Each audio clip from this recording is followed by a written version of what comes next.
অনেক বছর আগেকার কথা। বাংলাদেশের এক দক্ষিণের এক গহীন গ্রামে ছিল একটি রহস্যময় দিঘি, নাম চন্দ্রদিঘি। দিঘির জল ছিল কুয়াশার মতো ধোঁয়াটে, আর দিনের আলোতেও তল দেখা যেত। গ্রামের মানুষ বিশ্বাস করত এই দিঘিতে বাস করে এক কালো পাখি, ডানায় ঘুমিয়ে আছে পুরানো অভিশাপ। কেউ কখনো পাখিটিকে দেখেনি। শুধু পূর্ণিমা রাতে যখন দিঘির জল রূপোর মতো চকচক করত, তখন হঠাৎ শোনা যেত অদ্ভুত এক পাখির গান। সুর যেন কান্নার মতো, আবার কোথাও যেন বৃষ্টির মতো কম।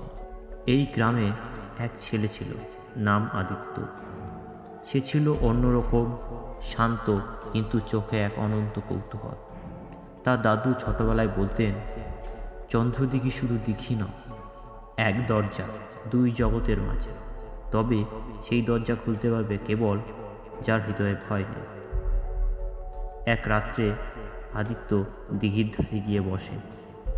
চাঁদের আলোতে পড়ছে জলে।